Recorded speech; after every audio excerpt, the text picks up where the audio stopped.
The year was 1229, and in the darkest cell of the Podlages monastery in Bohemia, a monk named Hermann the Recluse was about to make a bargain that would condemn his soul and create the most terrifying book in human history.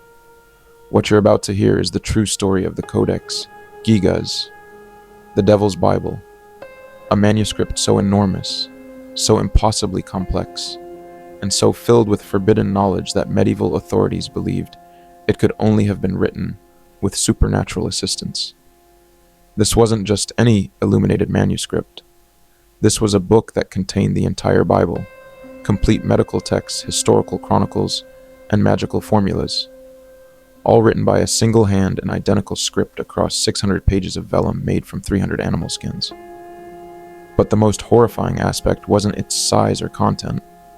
It was the full-page portrait of Satan himself that dominated the book, painted with such vivid detail and malevolent presence that viewers claimed they could feel evil radiating from the page. Picture medieval Europe in the early 13th century, a world where books were rare treasures created by teams of scribes working for years, where a single illuminated Bible represented decades of collective labor. Into this world appeared a manuscript that defied every understanding of what was humanly possible. A book so massive it required 2 men to lift, so detailed it would have taken an ordinary scribe over 20 years to complete, yet apparently created by 1 man in a single year. Hermann the Recluse had been sentenced to death for committing unspecified crimes against his monastery. As he faced being walled up alive in his cell, the traditional punishment for the most serious monastic offenses, he made a desperate proposal to his abbot.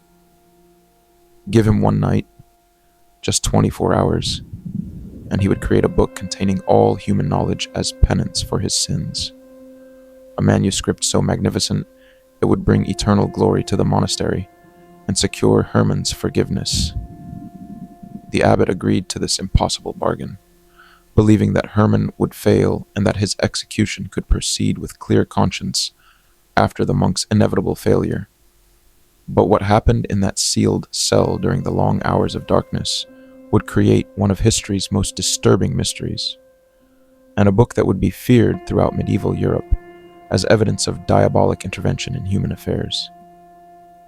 When the monastery doors opened the next morning, what the monks discovered defied belief.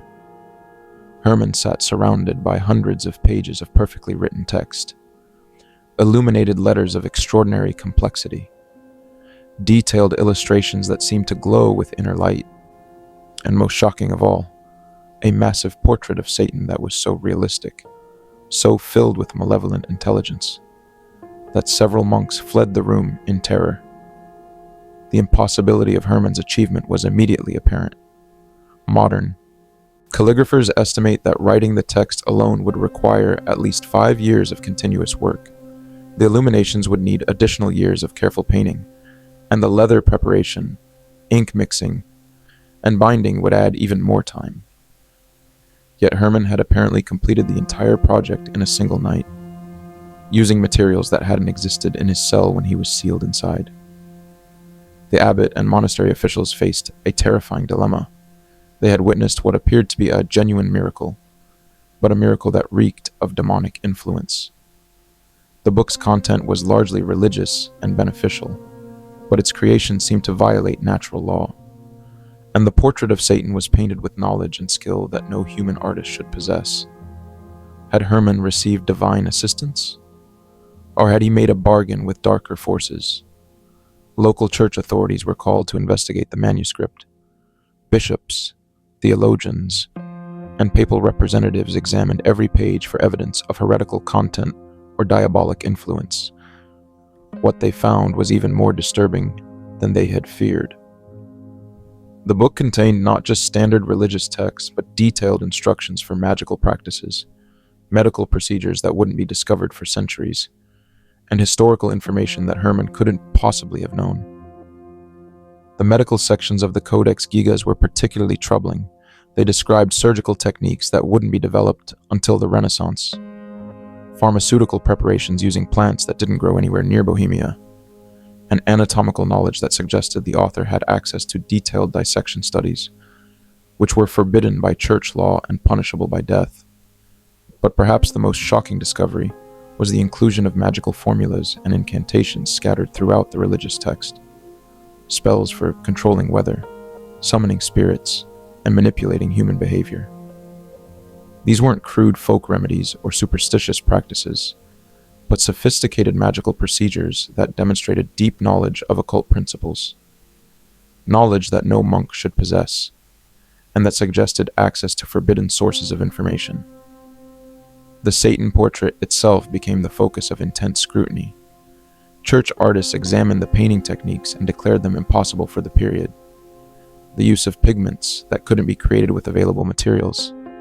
Perspective and anatomical accuracy that exceeded anything in contemporary art. And most disturbing of all, a level of psychological insight into evil that suggested the artist had witnessed diabolic presence firsthand.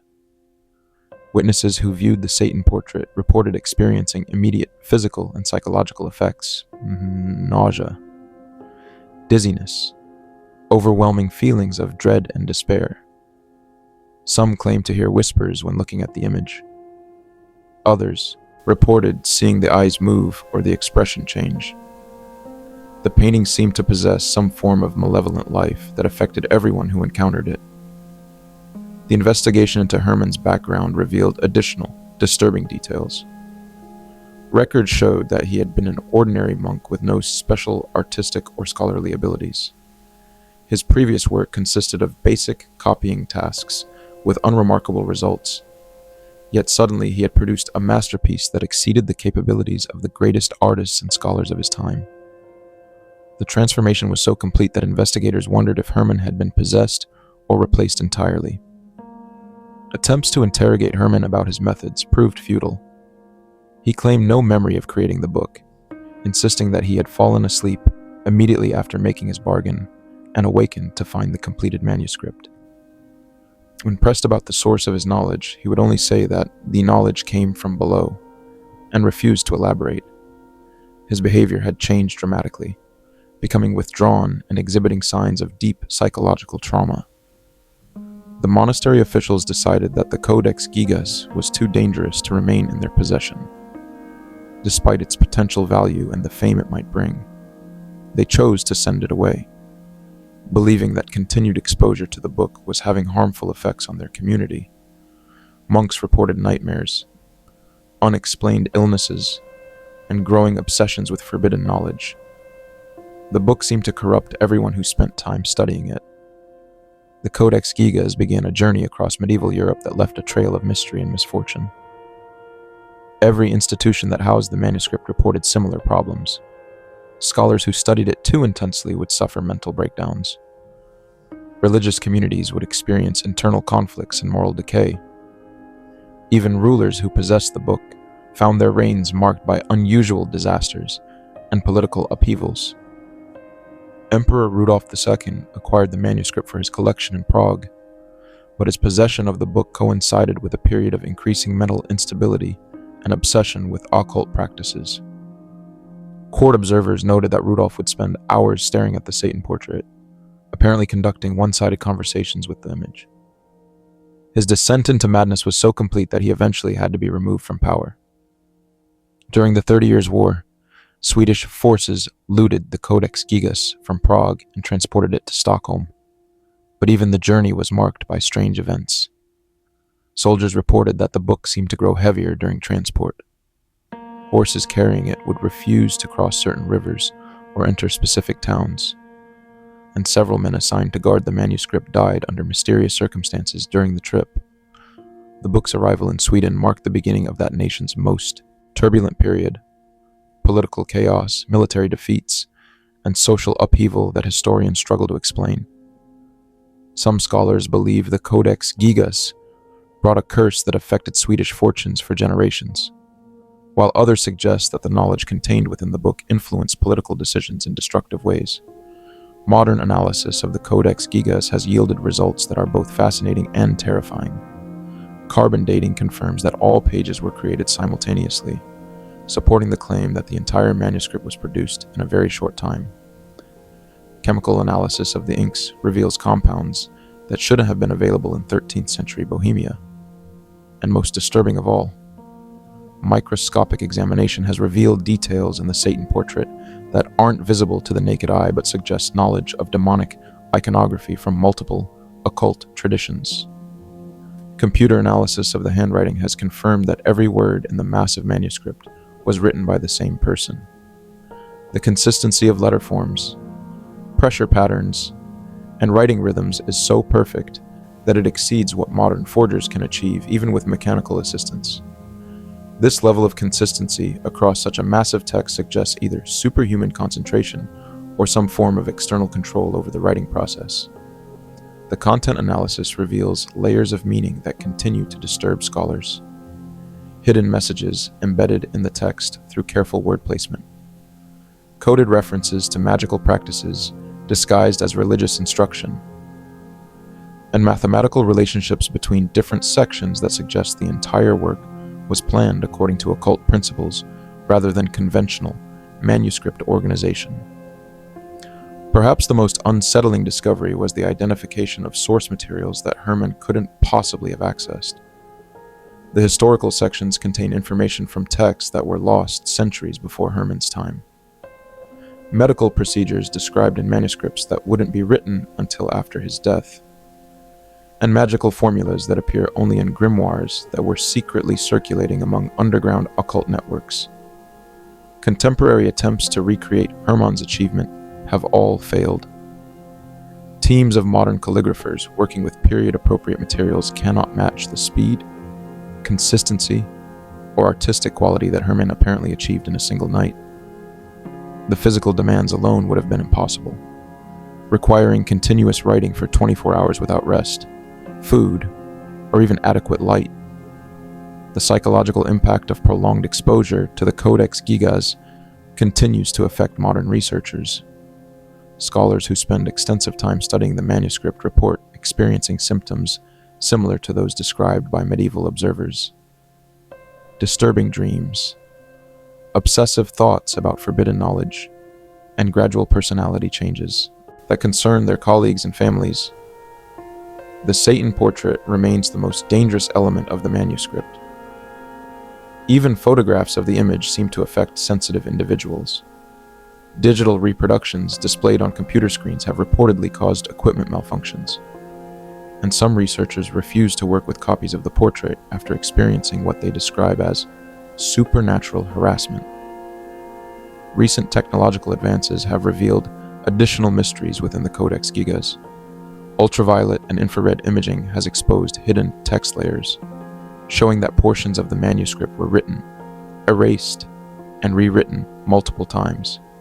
Yet the visible text shows no signs of correction or revision, suggesting that Hermann had access to the content before writing it down, as if he was copying from an invisible source. The binding and construction of the book present their own impossibilities. The vellum pages are perfectly preserved despite being nearly 800 years old. The binding has never required repair despite the book's massive weight and frequent handling. And most mysteriously, the book's dimensions conform to mathematical proportions that wouldn't be understood until modern fractal geometry was developed.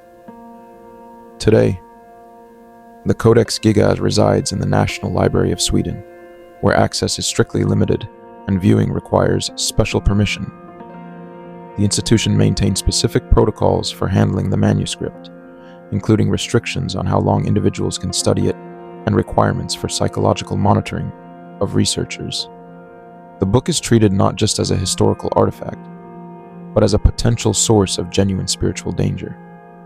The question of whether Hermann truly made a deal with diabolic forces remains unanswered, but the evidence suggests that something extraordinary occurred in that monastery cell in 1229, whether through supernatural intervention, access to lost ancient knowledge, or psychological states that transcend normal human capability. Hermann the Recluse created something that continues to challenge our understanding of what is possible. The next time someone tells you that medieval people were simple and superstitious, remember Hermann the Recluse and the impossible book that cost him his soul. Because sometimes the most terrifying stories are the ones that might actually be true, and the knowledge that some books are too dangerous to read If stories about forbidden knowledge and the dangerous intersection between human ambition and supernatural forces fascinate you, subscribe to The Grey Hour for more investigations into the mysteries that challenge our understanding of reality. Because sometimes the most important truths are hidden in the stories that frighten us most.